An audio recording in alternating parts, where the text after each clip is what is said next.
हम लोग श्रीमद् भागवतम के तीसरे स्कंद के 29वें अध्याय के 19वें और 20वें श्लोक को पढ़ेंगे।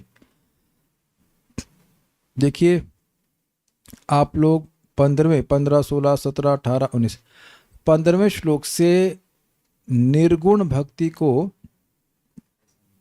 प्राप्त करने के साधन के बारे में सुन रहे हैं। तो यहाँ पर भगवान ये बोलेंगे कि जो इन धर्मों को कि जिस जो जो साधक या भक्त इन धर्मों का, इन साधनों के द्वारा उसका मन शुद्ध हो जाता है, तो अब बस सुनने मात्र से वह मुझको प्राप्त करता है, अर्थात मन भगवान में लगने लग जाता है। अब हम लोग शाम को जब कर रहे थे उस समय एक भक्त ने प्रश्न किया मेरे को कि प्रभु जी, मेरा मन कहीं नहीं लग रहा है। अब देखिए, कहीं का मतलब दो ही स्थान होते हैं, भगवान में और माया में, और कोई तीसरा स्थान तो है नहीं। को बोले पिक्चर देखने लग गए हैं, रील्स देख रहे हैं, मन नहीं लग रहा है और अब भजन करने का मन भी नहीं कर रहा। और फिर कुछ स्वीकार किए कि वह ऑफिस में प्रजल्प करते हैं, गप लगाते हैं। तो देखिए, गप और जप ये साथ नहीं चलते। गप और जप, it can not go together hands in hand. तो इसलिए, लेकिन मैंने को समझा कि एक बात क्लियर है कि आपका हृदय पवित्र हुआ है, चाहे जैसा भी जप कर रहे हैं। इसका एक लक्षण क्या दिख रहा है कि अब मन भगवान से हटाने का प्रयास कर रहे हैं तो वहां से भी हट नहीं पा रहा है। जहां हटा करके लगा रहे वहां लग नहीं पा रहा है। And that's a very good symptom. कुछ समझा पा रहा हूं मैं? कोई कह सकता है कि मन भगवान में नहीं लग रहा है, तो ठीक है, एक्सेप्टेड। लेकिन भगवान से हटाकर जिन जिन स्थानों पे लगा रहे हैं वहां बहुत जल्दी छोड़ दे रहा है। मैं अगर आपको कह दूं कि कोई रील है, उसको 2 घंटे तक देखते रहिए, 1 सेकंड की हो या 1 मिनट की, जो भी होगी, 1 मिनट की 60 बार आवृत्ति कीजिए, आपसे थक जाएंगे, पनिशमेंट हो जाएगा वो। लेकिन हम लोग एक रील बार बार करते हैं, हरे कृष्णा कृष्ण कृष्ण हरे हरे, हरे राम राम राम हरे, करते हैं कि नहीं 2 घंटा। आप अन्य कोई रील चला ही नहीं सकते। इसलिए ये भ्रांति हो रही है कि हमारा मन भगवान में नहीं लग रहा है, बल्कि अन्य जगहों पे आप देखिए बिल्कुल मन नहीं लगेगा, बिल्कुल नहीं लगेगा। और आप देखिए कि प्रवचन सुनते हैं तो मन में शांति आती है, आप जब करते हैं मन में शांति आती है। तो इस प्रोसीजर को करते रहिए। सब साधकों के संग होता है कि वह एक स्टेज को एक्सपीरियंस करेंगे कि ऐसा लग रहा है कि मन भगवान में नहीं लग रहा है, लेकिन ये प्रकट दिखेगा कि और कहीं तो बिल्कुल नहीं लग रहा। और इसको बहुत सुंदर तरह से एक आचार्य समझाए कि अगर ये कह दिया जाए कि आप भक्ति छोड़ दीजिए, ठीक है, नहीं मन कर रहा ना भक्ति करने का, छोड़ दो, तो अब छोड़ा नहीं जाएगा आपसे। So that's a sign of purification कि आप भौतिक भोगों को में प्रवृत्ति भी हो, किसी प्रकार का भी बातों में प्रवृत्ति, उसमें रुचि नहीं आ रही। तो फिर मैंने उनको समझाया कि आप और कार्य छोड़ करके सुबह चैंटिंग कीजिए। पर 2 दिन किया था, उस दिन आप 3 बजे नहीं आए थे। मैंने कहा तो 2 ही दिन में आप सिद्ध हो जाएंगे। 2 दिन में सिद्ध हो जाएंगे। अरे भाई, महीना 2 महीना हम बहुत ज़्यादा ट्रांसफॉर्मेशन महसूस कर रहे हैं। जो मैं 8:30 बजे माला ख़त्म करता था और जब जल्दी सुबह 5:30 6 बजे तक कर लेते हैं, उसको कंसिस्टेंटली करने का बहुत ज़्यादा प्रभाव देख रहा हूँ। और दूसरा एंगल यह भी है, ये आपका भुलावा है। अगर आप जप करने की इच्छा नहीं हो रही है तो जप करना शुरू कीजिए, and then you will see it's amazing कि आपका जप करने का मन करने लग जाएगा। ये बड़ी मजेदार चीज़ है। आपका जप करने का मन नहीं है और आप जप करना शुरू कीजिए, आप जप करने लग जाएंगे। देखिए, आप कभी एक समय में तो बिल्कुल जप नहीं करते थे, तो 1 माला करने लगे तो उसे 2 पे आए कि नहीं, फिर 4 पे आए कि नहीं, और 16 पे आए कि नहीं। प्रमाण देखिए। किसी की हिम्मत हो काटने की तो बताइए, कोई है धुरंधर? 1 माला भी नहीं करते थे तो 1 माला करना शुरू किए कि नहीं, उससे फिर 2, फिर 4 और उसका 16 भी कर रहे हैं। ऐसे ही जब और करेंगे तो जो भगवान का नाम में अरुचि पदार्थ करने वाले हृदय में कचरा है, वो नाम प्रभु ही नष्ट करेंगे। Try to understand this point. नहीं करने से मन नहीं लगने लग जाएगा। मैं इसलिए बोल रहा हूं कि इसका लिंक है। आपने पिछले श्लोक में सुना था कि भगवान के बारे में सुनने से, नाम संकीर्तन से, तो अब इस और बहुत सारे साधन बताए गए थे। तो ये सब करने से मन पवित्र होता है। और क्या सिम्टम है पवित्र मन का, क्या सीख रहे हैं? भगवान के बारे में सुना तो भगवान की तरफ धावित होने लगेगा। अगर नहीं हुआ रहा है अभी, then we have a project to do. तो और सफाई कीजिए, और सफाई कीजिए, और सफाई कीजिए। सिंपल सी बात है। सफाई करने के ही तरीके हैं। भागवत सुनिए, नामोच्चारण के, जब तक ये स्थिति ना प्राप्त हो जाए कि भगवान के बारे में बस सुना नहीं कि मन उधर लगने लग गया। So that's how it is there. It's a continuous procedure. मेरे पीछे बोलिए। मद्धर्मणो गुणैरेतैः परिसंशुद्ध आशयः। मद्धर्मणो गुणैरेतैः परिसंशुद्ध आशयः। पुरुषस्याञ्जसाभ्येति श्रुतमात्र गुणं हि माम्। पुरुषस्याञ्जसाभ्येति श्रुतमात्र गुणं हि माम्। मद्धर्मणो गुणैरेतैः परिसंशुद्ध आशयः। मद्धर्मो गुणैरेतैः परिसंशुद्ध आशयः। पुरुषस्याञ्जसाभ्येति श्रुतमात्र गुणं हि माम्। पुरुषस्य अंजसाभ्येति श्रुतमात्र गुणं हि माम्। मद्धर्मणो गुणैरेतैः परिसंशुद्ध आशयः। मद्धर्मणो गुणैरेतैः परिसंशुद्ध आशयः। पुरुषस्य अंजसाभ्येति श्रुतमात्र गुणं हि माम्। पुरुषस्याञ्जसाभ्येति श्रुतमात्र गुणं हि माम्। एक मिनट, इस पे पहले श्लोक में जाएं। एक और बात हम एड्रेस करेंगे। एक भक्त कह रहे थे कि आई फील वेरी लोनली। मतलब माता जी हैं, उनके प्रभु जी तो बाद में आते हैं, रात में आते होंगे, जो भी सासू से बात नहीं करती हैं, कुछ बोलो जो भी बात है, बहुत अलोनली फील करती हैं। डोंट फील लोनली, चैंट हरे कृष्णा। ज़्यादा समय नहीं है। बोर होने का समय तब होगा जब आप सोचेंगे कि इसे केवल 16 माला करनी है। नहीं, एक्चुअली माला तब तक करनी है जब तक कि श्रुत मात्र गुणम हिमाम, जब तक हृदय इतना पवित्र ना हो जाए कि बस सुना भगवान के बारे में और भगवान की तरफ जाने लग जाए। ये बातें बड़ी देर में धंसती हैं भाई। नाम बोलेंगे तो अपराध नष्ट होंगे। समझ में आ गया? इतनी सिंपल सी बात। अपराध का संस्कार नष्ट होगा तो नाम में रुचि होगी। नाम और कथा छोड़कर कुछ बोलेंगे तो संभावना ये है कि अपराध बन जाए। सुनाई पड़ रहा है? सबके कान ठीक है ना? हम थोड़ा कर्रा बोल रहे हैं, लेकिन ये काफी संभावना है कि कोई अपराध बन जाए, तो फिर उसको सफाई करो। सुनाई पड़ा मैंने क्या कहा? आप देखिए वैष्णव निंदा कैसे करते मैं सिखाता हूं। हरे कृष्णा कृष्णा कृष्णा हरे हरे, हरे राम राम राम।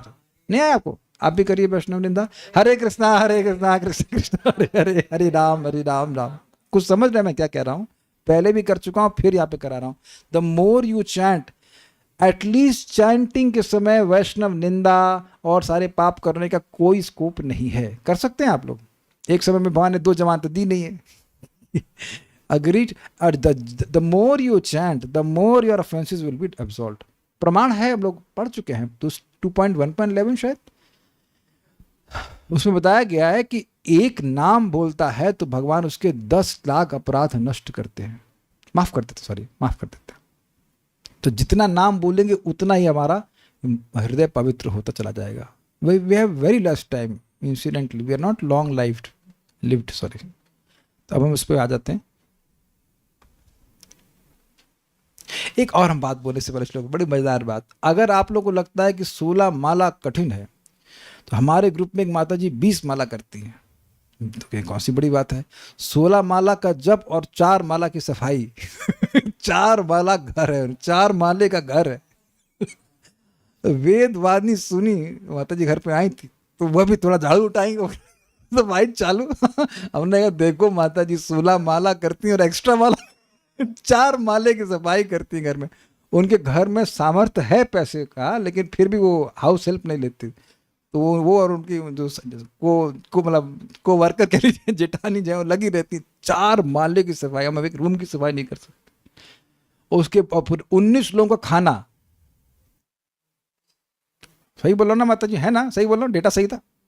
9 लोग, सॉरी मैं अपने से एक लगा दिया, ठीक है? 19 बोल रहे, 9 था, 9 लोगों का खाना, 19 नहीं था। 9 लोगों का खाना और 4 माले की सफाई। उसके बाद हृदय की सफाई, 16 माला Hare Krishna and still devotees are chanting.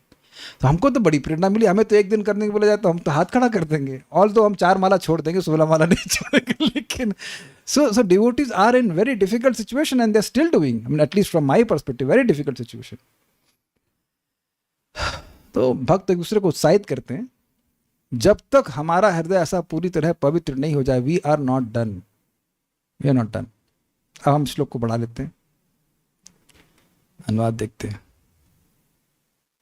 जब मनुष्य इन समस्त लक्षणों से पूर्णतः संपन्न होता है और इस तरह उसकी चेतना पूरी तरह शुद्ध हो लेती है, तो वह मेरे नाम या मेरे दिव्य गुण के श्रवण मात्र से तुरंत ही आकर्षित होने लगता है। अब निश्चित भूल गए होंगे कि किन गुणों से युक्त होता है, तो इसलिए हम पहले याद दिला दें कि कौन कौन से गुणों से युक्त होता है। पहला गुण क्या है? महान वर्णाश्रम के नियमों का निष्काम भावना से पालन करने से, मतलब वह वर्णाश्रम के नियम जो भक्ति के अनुकूल है। एक, फिर क्रिया योगेन शस्त्रेण नाति हिंस्रेण नित्यशः, रोज भगवान की विग्रह की सेवा करे जिसमें अत्यधिक हिंसा ना हो, तो इससे युक्त हो जाए। फिर आगे कौन सा सिम्टम है? 16 में क्या बताया? मद्धिष्ण दर्शन स्पर्श पूजा स्थित भिवंदनई भूतेषु मद्भावनया सत्वेना असंगमेन च, मेरे विग्रह के दर्शन से, उनके स्पर्श से, पूजा से, स्तुति से और प्रणाम के द्वारा, और जीवों में मेरी भावना करते कि जीव भगवान के अधिष्ठान है, भगवान उनके हृदय में रहते हैं, उनका सम्मान करते हुए, सत्वेना मतलब धैर्यपूर्वक, असंगमेना अर्थात वैराग्यपूर्वक या असत्संग से दूर रहते हुए। 17वें में क्या बताया? महतां बहुमानेना दीनानाम अनुकंपया मैत्र्या चैवात्मतुल्येषु यमेन नियमेन च, महान अपने से श्रेष्ठ भक्तों की या आचार्यों की बहुत अधिक सम्मान करते हुए, दीनों पर अनुकंपा करते हुए और अपने से तुल्य लोगों की संग मैत्री करते हुए, यम से और नियम से। और फिर 18वें में हमने सुना आध्यात्मिकानुश्रवणात् नाम संकीर्तनाच्च में आर्जवे नार्य संगे ना निरहंक्रिया, तथा आध्यात्मिक विषयों का निरंतर श्रवण करने से या आपने चित्त के दोषों का श्रवण करने से, नाम संकीर्तन, मेरा नाम संकीर्तन करने से, आर्जव मतलब सरलता से, असंगेना फिर आर्य श्रेष्ठ लोगों का संग करने से, सभ्य लोगों का जो वैदिक संस्कृति को समझते हैं, निरहंक्रिया अर्थात गर्व रहित आचरण से, ये सारे गुणों से युक्त होकर अब इस श्लोक पे आ गए। कहाँ गया श्लोक है? कि जब इस प्रकार से इन सारे लक्षणों से पूर्णतः संपन्न होता है और उसकी चेतना शुद्ध हो जाती है, तो वह मेरे नाम और दिव्य गुण के श्रवण मात्र से तुरंत ही आकर्षित होने लगता है। एंड में है और में नहीं है। वेल ये नहीं कह सकते कि एंड, वेल यस, बहुत चीजें तो एंड में है ही। नाम संकीर्तन कर रहा है लेकिन अब गर्व हो रहा है कि मैं सबसे बड़ा जापक हूं, तो अभी कहां हृदय शुद्ध हुआ? नाम जप कर रहा है लेकिन भागवत नहीं सुन रहा है। भागवत नहीं सुनेगा तो ये मालूम चलेगा कि सारे सिम्टम्स होने चाहिए। कुछ चीजें आप कह सकते हो कि वर्णाश्रम के नियम का पालन नहीं कर रहा है। वेल डिपेंड्स की चेतना कैसी है। Most of the devotees need to follow that. जो धार्मिक आचरण है वो तो करना पड़ेगा ना, पाप आचरण तो नहीं करना होता है। वर्णाश्रम हमको पाप करने से बचा लेता है, तो पाप आचरण करने से तो मन भगवान में नहीं लगेगा। छोड़ा तो है नहीं, एतै गुणै। यहां तो भगवान नहीं कह रहे हैं कि दिस और दिस और दिस और दिस, एतै गुणै, इन गुणों से जो श्रेष्ठ व्यक्ति का सम्मान नहीं कर पाएगा, तो अब बताइए क्या उसे भक्ति प्राप्त हो सकती है? Not possible, not possible. कभी हुई है किसी को? जरा बताइए, ऐसा कोई व्यक्ति है जो श्रेष्ठ व्यक्तियों का सम्मान ना करता हो और शुद्ध भक्त कहा गया हो? जरा आप याद कराइए, आपको याद आ रहा है कोई? अमानी मान देना, ये तो द्वार है भक्ति का भाई। तो आप अगर विचार करेंगे तो सभी चीजें इंक्लूसिव ही हो जाएंगे। हरदास ठाकुर जी का एग्जाम्पल ले सकते हैं, वर्णाश्रम का पालन नहीं करते, बट ही इज ऑलरेडी परमहंस है, वो साध्य भक्ति को प्राप्त कर चुके हैं। लेकिन करना है, जब भगवान बोल रहे हैं करना है तो हम लोग को करना है। एताई गुण है, इन गुणों से मद धर्मणः, मेरे भागवत धर्म का पालन करने से ही। बहुत सुंदर अर्थ है। देखिए, बहुत सारे धर्म होते हैं और वो धर्म एक काल स्पेसिफिक समय में काल स्पेसिफिक होते हैं। जैसे इस समय कोई व्यक्ति पुरुष शरीर में है तो पुरुष का धर्म करेगा, स्त्री शरीर में है तो स्त्री का धर्म करेगा, ब्राह्मण क्षत्रिय वैसे भी उसी के अनुसार होगा। लेकिन जो धर्म, जो कर्तव्य भगवान के संबंध में होते हैं वह शाश्वत रूप से लाभकारी होते हैं। आप समझ रहे हैं? भक्ति जो कर रहा है वो जो कर्तव्य हैं वो जीवात्मा के इस शरीर के ऊपर निर्भर नहीं कर रहा है। इन द सेंस की स्त्री है वो भी नाम जप करती है, पुरुष है तो वह भी नाम जप करता है। स्त्री भगवान के बारे में सुन सकती है, पुरुष भी सुन सकता है, बच्चा भी सुन सकता है। इसमें तो कोई डिफ्रेंसिएशन है नहीं ना। ये सबको समझ में आ रहा है? हम लोग कहें कि अभी हम लोग जप करेंगे तो सब लोग जप करते हैं, चाहे लड़का हो, चाहे लड़की हो, चाहे बुढ़ा हो, चाहे बच्चा हो। उसमें कोई उपाधि का कोई लिमिटेशन है नहीं है ना। ईजी है बात समझने में। तो जो धर्म जीव को भगवान के प्रति करने होते हैं उन्हें भागवत धर्म कहते हैं, और ये भगवान की प्राप्ति कराने वाले होते हैं। श्रवण, कीर्तन, स्मरण इत्यादि। इन गुणों से मेरे भागवत धर्म का पालन करने से पुरुषस्य, भक्त पुरुष का मतलब स्त्री का या जो भी व्यक्ति साधक का, परिसंशुद्ध, देखिए कितना सुंदर शब्द है। समशुद्ध मतलब सम्यक शुद्ध, और आगे परि लगा दीजिए, परितः सम्यक शुद्ध, यानी अच्छे से शुद्ध, पूरी तरह से शुद्ध, ये अर्थ हुआ। निर्मल, आशय तो आप समझते हैं, आशय मतलब अंतःकरण।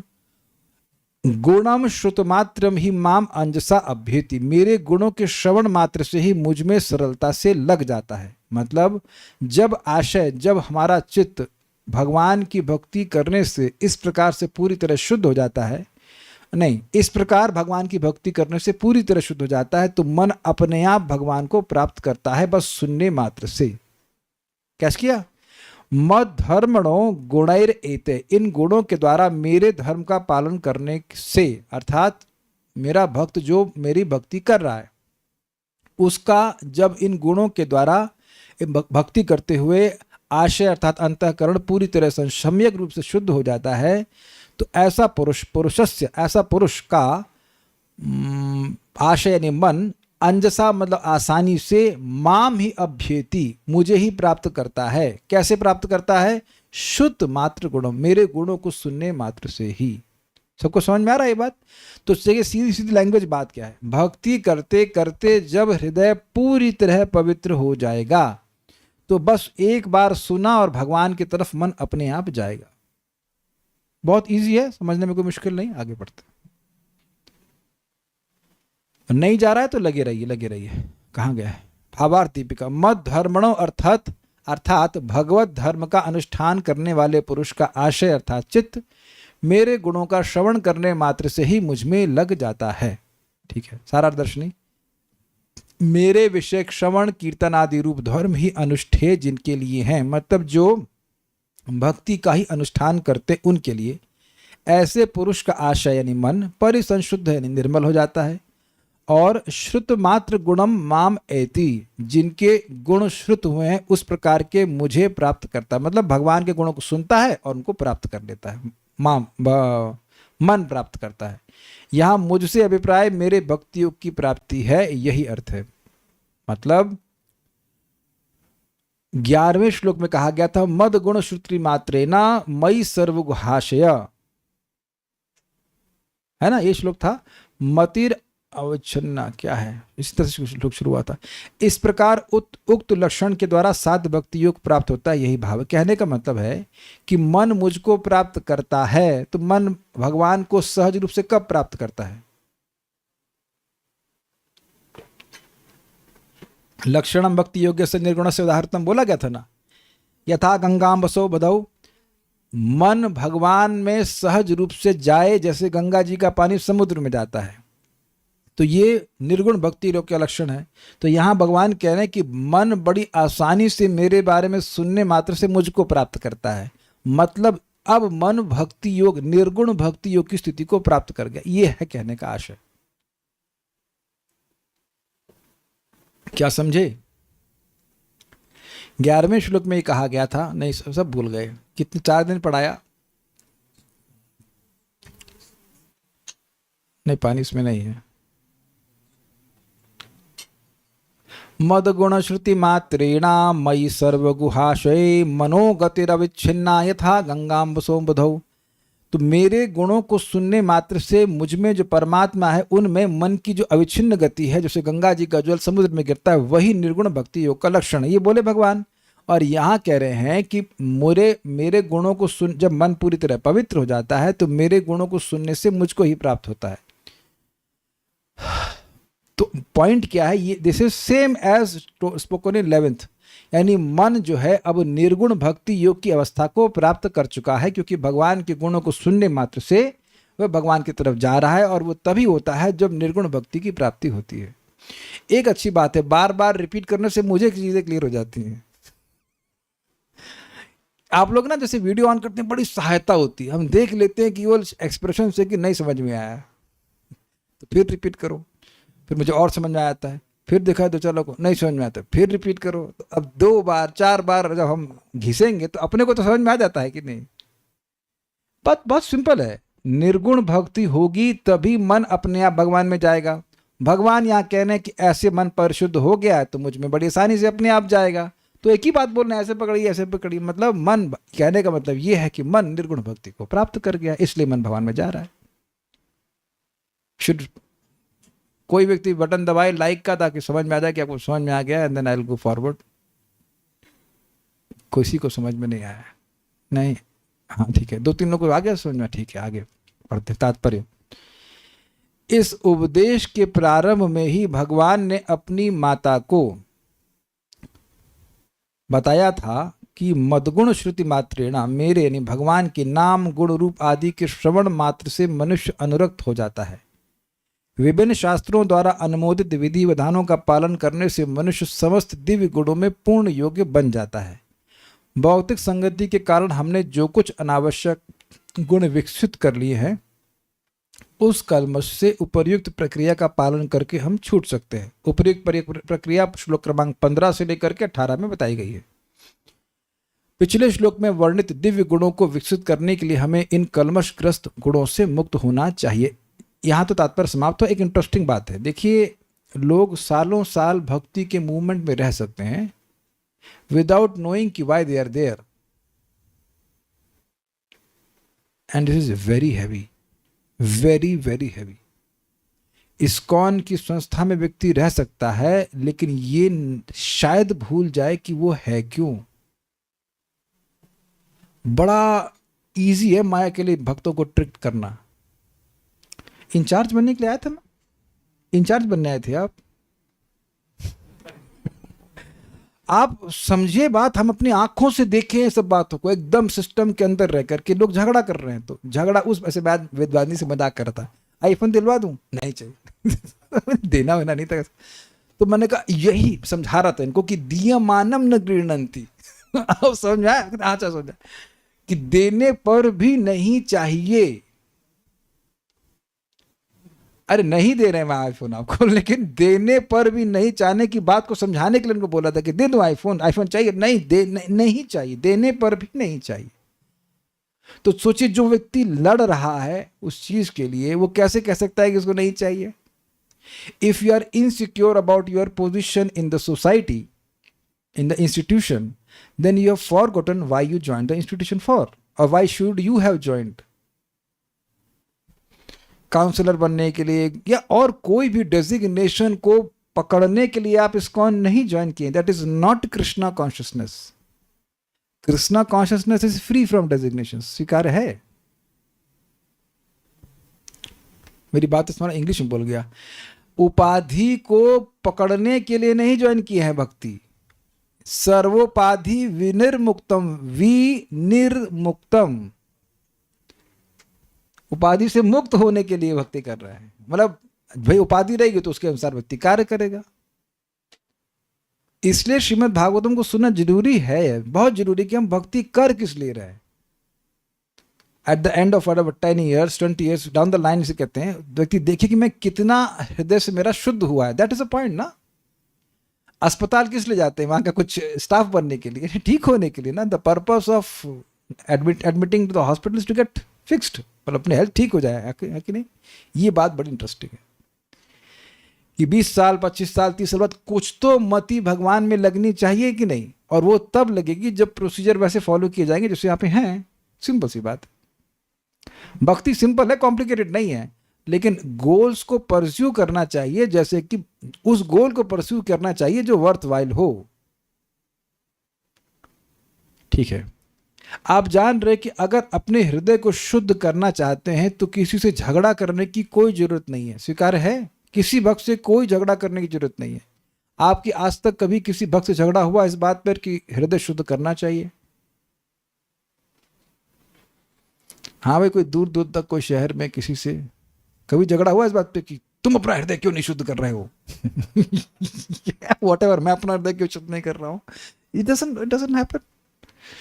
आपने कभी नोटिस किया? अच्छा, कभी ना कभी तो किसी भक्त से हो गया होगा झगड़ा, कुछ बहस हो गई होगी, लेकिन इस बात पे नहीं कि हृदय शुद्ध करने की प्रक्रिया श्रेष्ठ कौन सी है। यानी कि दोनों का फोकस उस पर था ही नहीं।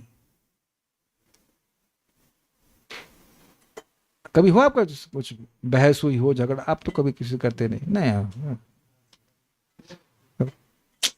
अहिंसावादी। इस बात पे जरूर आर्ग्यू होता है, माला क्यों नहीं करते हो? वो भी सिर्फ माता जी से होता है। बड़ी अच्छी बात है माला। देखिए, वो बात नहीं हो रही है। बात हो रही है कि अगर आपका मेरा गोल हृदय शुद्ध करना है तो झगड़ा किस बात का करना है? नहीं, प्रैक्टिकल सेवा का उद्देश्य भी हृदय शुद्ध करना होना चाहिए। ये सब चीजें हैं तो लाइफ बड़ी इजी हो जाती है अगर ये इन 4-5 लोगों को हम देख लें कि भाई ऐसे चलना है। अब एक प्रश्न होगा, अरे भाई मन तो बड़ा चंचल है भाई, मन कैसे भगवान में अपने आप चला जाएगा? तो भगवान थोड़ा हवा और गंध का एग्जाम्पल देते हैं। अब हम क्या करें, कुछ हमारे पास गंध अभी है नहीं तो चलिए, वो भगवान के गंध है ना, नहीं अपील नहीं कर सकते। तो बड़ा सिंपल कह रहे हैं कि भाई देखिए, फूल में गंध होती है, वो गंध जैसे वायु रूपी रथ पे बैठकर अपने स्थान नासिका पे पहुंच जाती है। एग्जाम्पल बड़ा मजेदार है। वायु जो है वो रथ के समान है और जो गंध है उस पर बैठ जाती है, चढ़ जाती है, चढ़ करके पहुंच जाती है अपने आप नाक तक। उसी प्रकार से मन जो है भक्ति के रथ पे बैठ करके भगवान के पास पहुंच जाता है। समझे? अब वेदवादी नहीं समझती इस बात को, ये उधर छौंक मारती है इस रूम में। हम यहाँ दरवाजा बंद रहता है, मैं जब कर रहा था रोज शाम का सिस्टम है, तो मुझे खुशबू आ जाती है। अब इनकी कोई गलती तो ना है, तो नेचुरल ना। आप लोग घर में भी खाना बनता है, एक हमारे आप लोग को मौका मिले कभी गोविंद भोग चावल बनाइए आप, इतना खुशबूदार होगा, ऐसा लगे लिटरली ऐसा खुशबूदार चावल है कि आप उसे उबालेंगे तो पूरा रूम ऐसे महकेगा जैसे अगरबत्ती जला दी हो। I have never experience rice like this, is astonish. कभी खाया इस चावल? मंगवा रहे हैं, वो खिलाएंगे आपको। Very astonishing.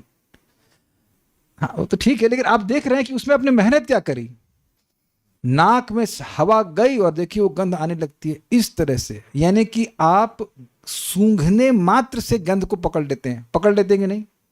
उसी तरह से बस मन पवित्र हो गया है, निर्गुण भक्ति को प्राप्त हो गया है, तो अब तुरंत भगवान के पास, सुना नहीं कि भगवान में जाना शुरू करता है, लाइक दैट।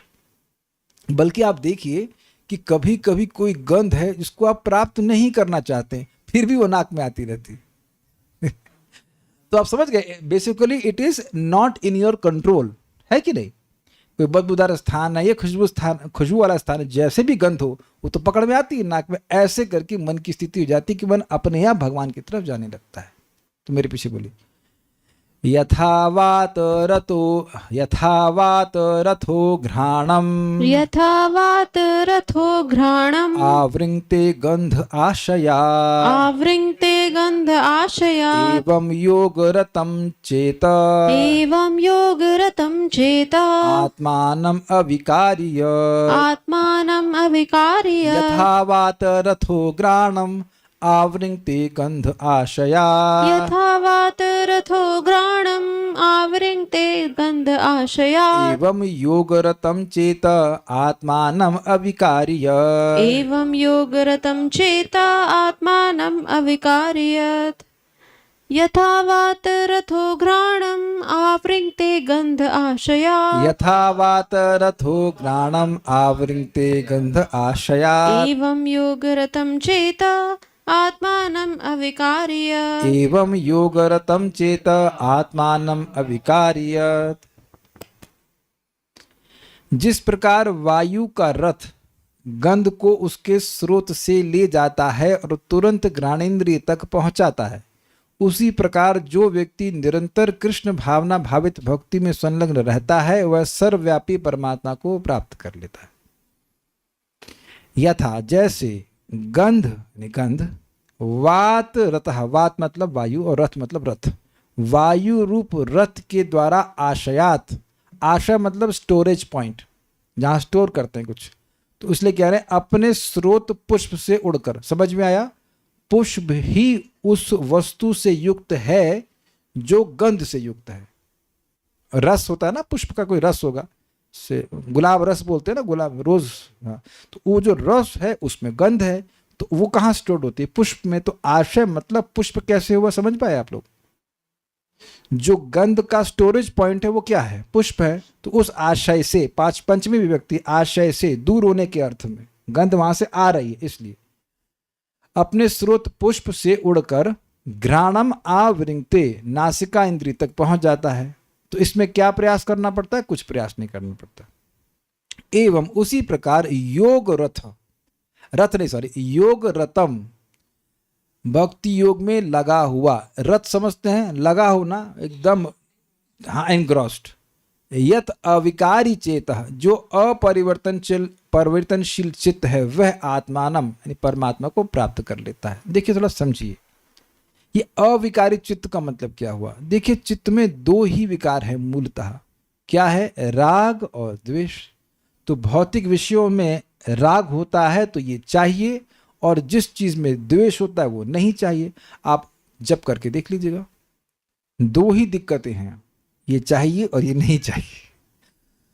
लाइट क्यों नहीं आ रही? लाइट चाहिए, एसी चाहिए, ये हुआ ना। तो गर्मी नहीं चाहिए और एसी चाहिए। अभी आप लोग क्या पता नहीं लाइट आ रही कि नहीं आ रही, हमारे यहाँ तो नहीं आ रही है, तो कुछ तूफान उफान हो रहा चल रहा है। Is that sinking? चीजें जरा देखो, सुन तो आप लेते, जरा ऑब्जर्व कीजिएगा कि जब करते समय जो मन का विचलन है वो हो किस चीज में रहा है? ये चाहिए, और कभी कभी तो जिस चीज को चाहिए उस वही चीज नहीं चाहिए। ये देखा आपने? समझे मैंने क्या कहा? मन की धारा जाएगी, ये चाहिए, ये चाहिए, ये चाहिए, फिर उसी 2-4 माला के बाद नहीं चाहिए, नहीं चाहिए, नहीं चाहिए। ये हुआ आप लोग संग कभी? आप कभी देखना कि एक काम ये बहुत इंपॉर्टेंट है, बहुत इंपॉर्टेंट है, जब में तो बहुत इंपॉर्टेंट याद आएगा, और जैसे जब समाप्त हुआ वो फालतू था, नहीं चाहिए। तो कॉन्स्टेंटली मन का ये चाहिए, ये नहीं चाहिए, ये चाहिए कि नहीं चाहिए, ये निरंतर परिवर्तन होता रहता है। तो अब ये इसे कहते हैं एक्सेप्टेंस और रिजेक्टेंस, भोग त्याग, ये सब इसी का मतलब अलग अलग प्रकार हैं। तो अब जब मन इन सब चीजों से हटकर एकदम निरंतर भगवान में लगा हुआ है, क्यों लगा हुआ है? क्योंकि मन पवित्र हो गया है, परिसंशुद्ध, पिछले श्लोक से लिखा था आपने। ये राग और द्वेष, अगर किसी चीज से राग है तो फिर किसी से द्वेष जरूर होगा। समझिए बात, इस लाइक वो 1 रुपए का सिक्का होता है ना, हेड एंड टेल्स, यस। तो जब चित्त पूरी तरह से सम हो जाता है, सुख दुख में, हानि लाभ में, मान अपमान में सम हो जाता है, तो ऐसा चित्त परमात्मा को प्राप्त कर लेता है। जैसे कि वही गंध जो है वायु के रथ पे बैठ करके घ्राण इंद्रिय को प्राप्त कर लेती। तो समझ में आ गया होगा श्लोक, तो ईजी है।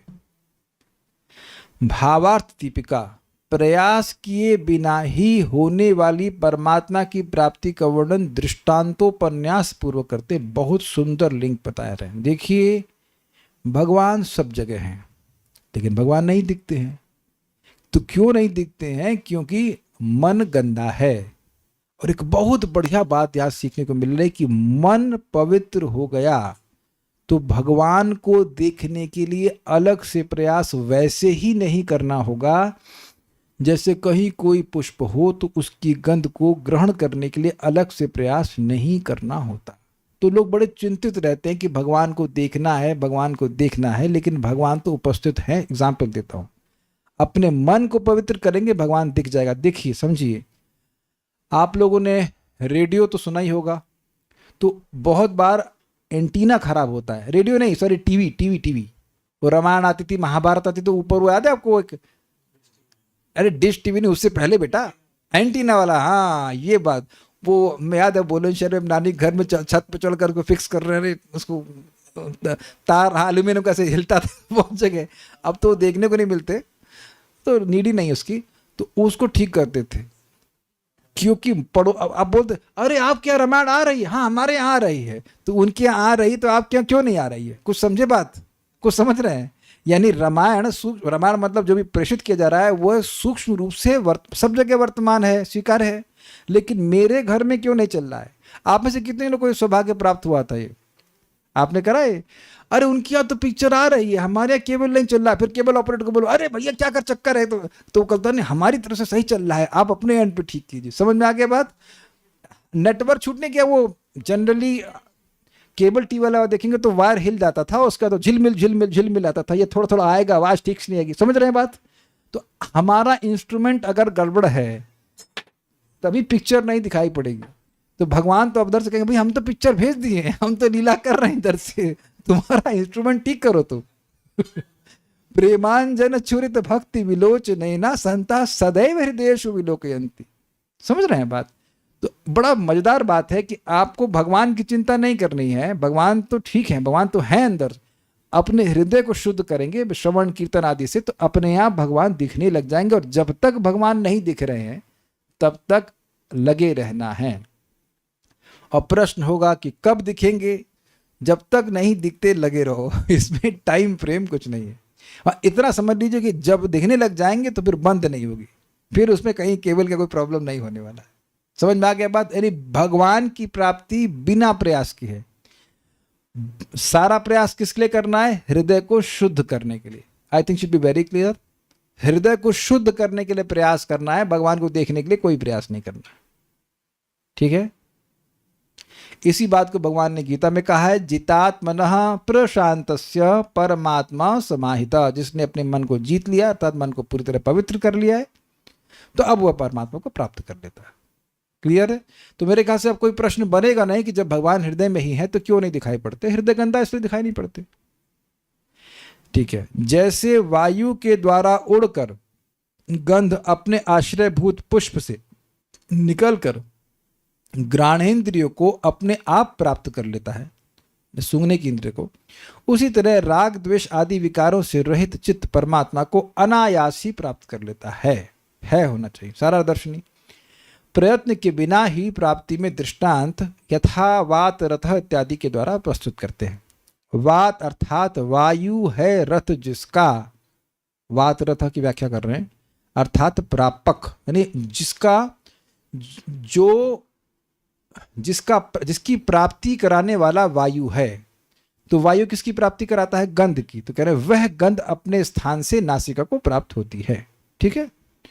अर्थात वायु के द्वारा संचालित गंध जैसे उसके उत्पत्ति स्थान से पवन संयोग से आकर ग्राण को आश्रय करती है, उसी प्रकार भक्ति योग युक्त चित्त अर्थात वैसे भक्त का भक्ति युक्त अविकारी चित्त, इसमें केवल भक्ति है, राग द्वेष नहीं है।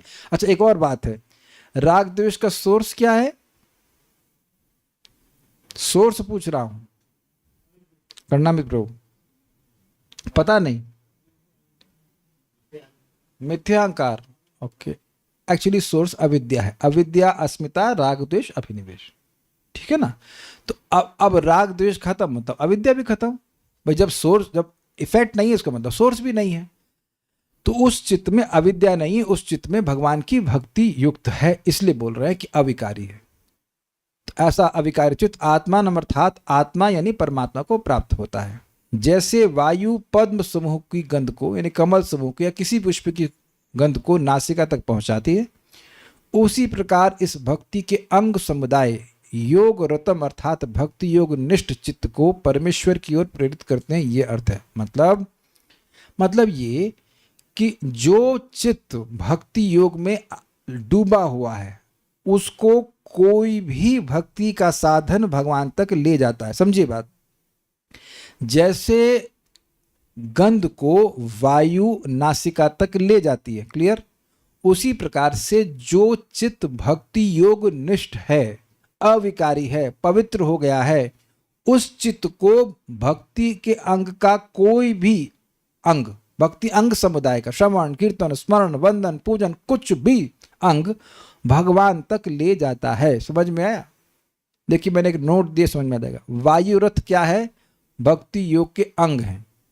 श्रवण किया, भगवान में मति लग गई। कीर्तन किया, भगवान में मति लग गई।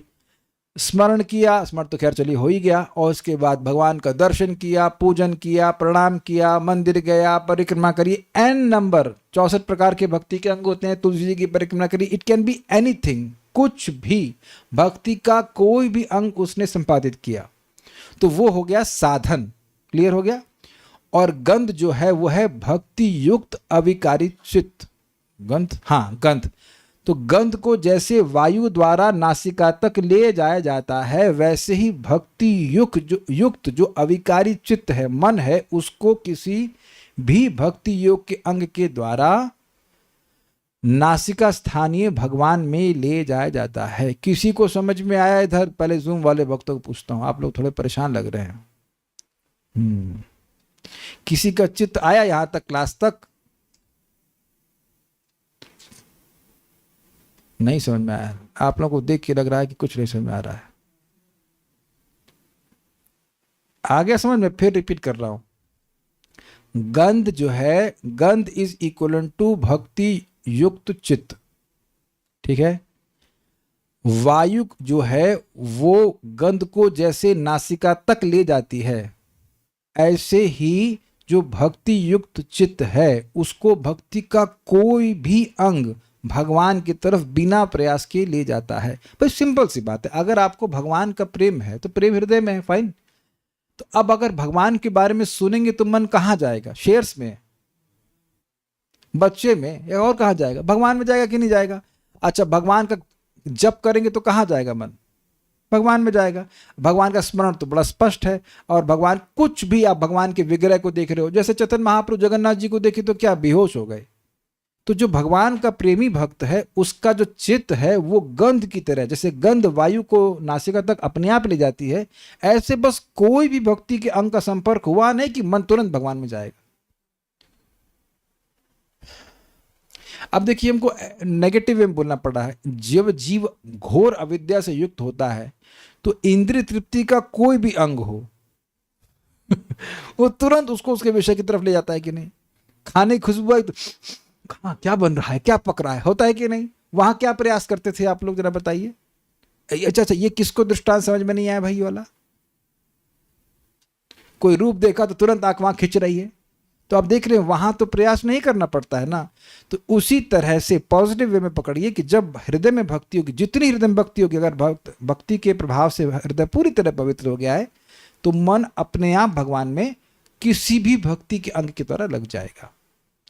I think should be very clear, है ना? ठीक है। थोड़ा अपनी तरफ से प्रयास कीजिए, सारा जोर हम ही लगाते रहे समझाने में, आपको अपनी तरफ से प्रयास करना पड़ेगा। देखिए, जब मैं पढ़ता हूं तो एक बार में नहीं समझ में आती बात, at least twice I have to read, 2 कभी कभी 3 बार भी पढ़ना पड़ता है, क्या कहना चाहते हैं। तो अपनी तरफ से जोर लगाएंगे तो समझ में आ जाएगा बात, तात्पर्य। लाडली बेटा, समझ में आ रहा है आपको? कुछ कुछ सुनाई भी पड़ रहा है आपको? हाँ ना, कुछ भी नहीं बोल रहे आप, ठीक है। तो मम्मी से पूछना आप कि क्या समझ में आया, ठीक है, और आपस में डिस्कस करना। ये अच्छा है, मम्मी और बेटा तो बेटी दोनों क्लास से, very good. This is Krishna consciousness for everyone. तात्पर्य, जिस तरह उद्यान के फूलों की सुगंध को ले जाने वाला समीर तुरंत घ्राणेन्द्रिय तक पहुंच जाता है, उसी प्रकार भक्ति भाव से सिक्त चेतना, सिक्त मतलब होती भीगी हुई चेतना, जैसे रसमलाई में रस भीगा होता है, रस से भीगी होती है। हम खा नहीं सकते, स्मरण तो कर सकते हैं खाने से डायबिटीज बढ़ती है, बोलने से तो ना होती। भाव से सिक्त चेतना, भावना परमेश्वर के दिव्य अस्तित्व तक पहुंच जाती है, क्योंकि भगवान अपने परमात्मा रूप में सर्वत्र प्रत्येक जीव के हृदय में विद्यमान रहते हैं। ये पॉइंट छूट गया। देखिए, गंध है, नासिका में है, ऐसा फूल में है, लेकिन नासिका अमेरिका में हो तो तब भी गंध पहुंच जाएगी। आप लोग को अमेरिका के फूल की खुशबू आती है यहां से? तो ये इंटरेस्टिंग, ये बात तो छूट गई ना। देखो, इस दृष्टांत में इंटरेस्टिंग बात है कि नासिका भी कहीं पास में होनी चाहिए। ऐसा तो नहीं कि अब हमारे घर में जो सुगंध है वो आपको अपने रूम पे आ रही है।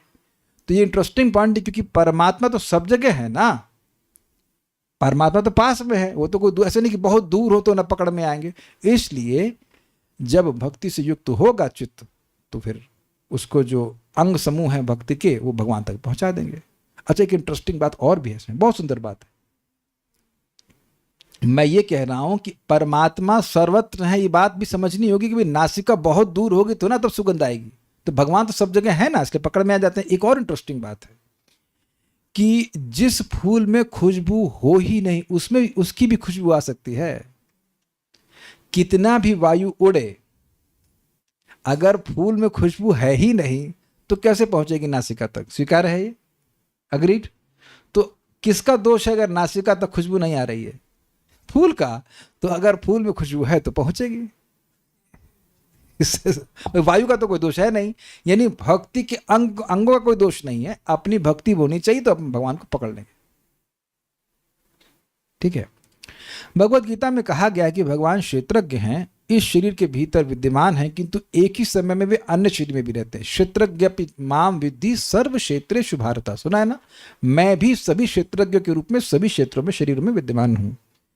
चूंकि अमुक आत्मा यानी कि एक इंडिविजुअल आत्मा किसी अमुक शरीर में ही विद्यमान रहता है, अतः जब अन्य आत्मा उसका साथ नहीं देता तो वह बदल जाता है। क्या? अतः जब अन्य आत्मा उसका साथ नहीं देता तो वह बदल जाता है। जरा इंग्लिश में देखिए क्या लिखा हुआ है। किंतु परमात्मा समान रूप से सर्वत्र विद्यमान रहता है। व्यष्टि आत्माएं विरोधी हो सकती हैं, किंतु हर शरीर में विद्यमान रहने के कारण परमात्मा अविकारी अर्थात अपरिवर्तनशील कहलाता है। जब व्यष्टि आत्मा कृष्ण भक्ति से सिक्त हो जाता है तभी वह परमात्मा की उपस्थिति को समझ सकता है। भगवद गीता में पुष्टि की गई है कि कृष्ण भावनामृत से पूरित व्यक्ति ही भगवान को या तो परमात्मा या परम पुरुष के रूप में जान सकता है। भक्ति माम अभिजानाति। तो प्रपात सिंपल एक इंटरेस्टिंग पॉइंट बोले, श्लोक को दिखाता हूं। प्रपात यहां कह रहे हैं कि जो अविकारी शब्द है इसको हमने चेता से जोड़ा था, लेकिन अविकारी को आप आत्मानम से भी जोड़ सकते हैं। मतलब जब योग से रत चित हो जाता है, योग से सिद्ध हो जाता है, सिक्त हो जाता है, कृष्ण भावना भावित हो जाता है, तो वह उन आत्मा को प्राप्त करता है जो अविकारी है, अर्थात परमात्मा को प्राप्त करता है। उस तरह से भी अर्थ समझा रहे हैं उसका। प्रपात ने कहा कि भक्त्या माम अभिजानाति यावन यश्चास्मि तत्वतः। व्यक्ति भक्ति के द्वारा मुझको जानता है जैसा कि मैं हूं। ठीक है।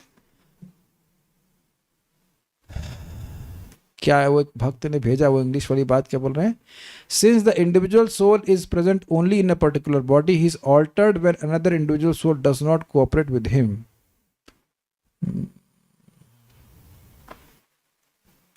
ये तो मैं समझ रहा था सेंस में, लेकिन किस सेंस में वो कह रहे हैं प्रपात, ये बात थोड़ा इस सेंस में समझ में आ रही है। देखिए यहां कह रहे हैं कि देखिए जो बात समझ में आ रही वो ये है कि अगर हम अविकारी शब्द का जो ये विशेषण है, ये विशेषण है अविकारी और ये विशेष है आत्मानम। अगर हम अविकारी को विशेषण मानते हैं परमात्मा का, जो कि सही है, तो हम ये समझेंगे कि जो बद्ध जीव है वो अविकारी नहीं रहता, वो शरीर में रह रहा है, दूसरे में तो रह नहीं रहा, तो दूसरे से दुश्मनी कर लेता है कि नहीं। लेकिन परमात्मा अविकारी है क्योंकि वो सभी के शरीर में रहते हैं। उस अर्थ में प्रभा समझा रहे हैं किस प्रकार से परमात्मा अविकारी है। यहाँ जीवों में दुश्मनी हो सकती है, लेकिन भगवान की से दुश्मनी भगवान की नहीं होती है। एक परमात्मा की दूसरे परमात्मा से दुश्मनी नहीं होती है। They are the same people. और तो कुछ है नहीं। एक भक्त का कहना था कि जप ही करना इतना जरूरी क्यों है, स्मरण भी तो भक्ति है। अच्छा प्रश्न है। देखिए अब यहां तो इस पर कोई प्रश्न नहीं, तो इसलिए हम इस इंडिपेंडेंट प्रश्न को ले रहे हैं। शास्त्र कहता है कि यह सत्य है कि विष्णु की स्मृति पाप का अघच्छेदनम, अघ का छेदन करने वाली है, लेकिन बहुआयासेन साध्यते, बड़े प्रयास से सिद्ध होती है। लेकिन ओष्ठ स्पंदन मात्रेणा ततो कीर्तनम वरम, मतलब थोड़ा थोड़ा भूल रहा हूं श्लोक, लेकिन केवल होठों को हिलाने मात्र से वही कार्य संपादित हो जाता है, इसलिए कीर्तन श्रेष्ठ है। एक दूसरा बात, भगवत स्मृति, जैसे अब यहां भी आप देख रहे हैं, जब तक मन पवित्र नहीं होगा भगवान में नहीं जाएगा। तो भगवत स्मृति के लिए जरूरी है कि मन पवित्र हो, लेकिन कीर्तन करने के लिए जरूरी नहीं है कि मन पवित्र हो। समझ में आया आपको? अजामिल का क्या मन पवित्र था? वो तो भगवान का नहीं, अपने बेटे का नाम पुकार रहा था। एटलीस्ट बेटे को पुकारने के लिए नाम बोल रहा था, नारायण नारायण। तो अब उसका मन, उसकी मति तो पूरी तरह बेटे में लगी हुई है, तब भी उसके अनंत जन्म के पाप नष्ट हुए कि नहीं? तो आप देख सकते हैं कि जिस चीज में किसी चीज की अपेक्षा होती है वो साधन कमजोर माना जाएगा, है कि नहीं? भाई आप स्मरण बोल रहे हो, बड़ी अच्छी बात है, तो मन पवित्र कैसे होगा? करके दिखाओ भगवान को शुरू कर। मैं बता रहा हूँ गायत्री करना बड़ा टफ लगता है मेरे को। आज मैं अपराध नहीं कर रहा हूँ, आज तक मुझे गायत्री करने में कोई रुचि नहीं हुई।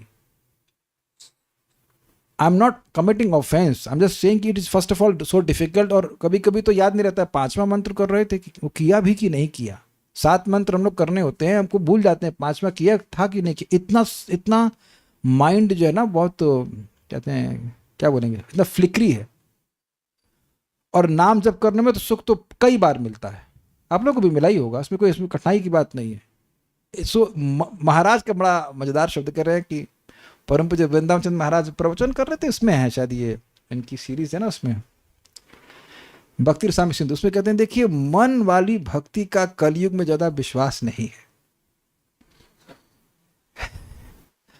तो इसलिए आप कहो कि क्या सोच रहा है कलयुग में, बड़ा मतलब। और नहीं तो आप ट्राई करके देखो, चुपचाप बैठो, देखो मन कहाँ जाता है आपका। तो इसलिए ठीक है, भगवान विष्णु का स्मरण भी भक्ति है, लेकिन स्पेशली कीर्तन को श्रेष्ठ कहा गया है। तो ये बात है। और कुछ पूछना चाहते हैं? बना बना के मत पूछना, ठीक है। यज्ञ नाम जप यज्ञोस्मि, नहीं ठीक है, यज्ञ नाम जप यज्ञोस्मि ठीक है, लेकिन जब तो मानसिक भी हो सकता है ना, तो वो बहुत सारे प्रकार हो सकते हैं। लेकिन हरे कृष्ण मंत्र का उच्चारण जो है ये बड़ा सेफ प्रोसीजर है। कम से कम इतना पक्का है कि हरे कृष्णा कृष्ण कृष्णा हरे हरे, हरे राम राम राम हरे हरे बोल तो रहा है। अब इसमें देखिए स्थिति ये है कि खुद बोल रहा है और सो जाता है। तो सोचिए जब अब आप खुद बोल रहे हो और सो जा रहे हो, तो जो चुप हो जाएगा तो कितना सोएगा, कहमतें लगा दीजिए। जब बोलने पे सो जा रहा है तो चुप रहने पे कितना सोएगा? Is it okay? मुझे पता है कि हम क्लास में बैठे होते, सुन रहे होते, तो थोड़ी नींद आने की संभावना होती है, आदमी बोलता तो नींद नहीं आती है। लेकिन अब सोचिए जब करते समय बोल रहा है और तब सो जा रहा है, और बहुत से भक्तों को तो मालूम नहीं चलता कि नींद कब आ गई। तो सोचो ऐसे कलयुग के जीव के लिए कहोगे स्मरण करेगा तो क्या गति होगी, वो ही समझ लीजिए। अंडरस्टैंड, ठीक है। तो बोलने का लाभ होता है। आई थिंक और कोई प्रश्न तो है नहीं, so stop here. Shrimad Bhagavatam की जय, श्रील प्रभुपाद की जय, ताई गौर प्रेमानंदे।